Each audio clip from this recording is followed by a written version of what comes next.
St. Peter will be introducing body cams to their police force starting in January, while some other local departments have had that technology for years. Aaron Stuvey has more on why some departments have taken longer than others and how feelings around the cameras have changed over the years.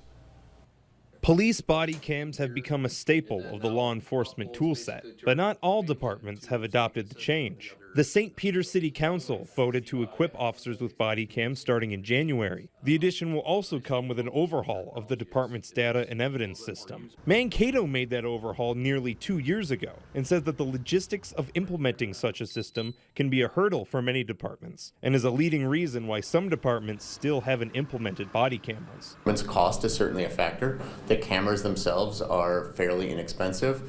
The cost to store the data is not as inexpensive, right? So there's a significant cost to getting them. Medelia's police department was an early adopter of the technology, installing body cams over a decade ago in 2013. The smaller department had a much smaller cost in instituting the technology, buying less than 10 cameras compared to Mankato's more than 60. The department says that the implementation was a bit contentious when it was introduced, but that now grabbing the camera is just as much muscle memory as grabbing the badge. I think it's actually really gone a long ways in improving those relationships with the community, just because the cameras will both help the officers be accountable for what they're saying, and I think it also helps the citizens be accountable for what they're saying to the officer as well. Aaron Stuvey, KUIC News Now.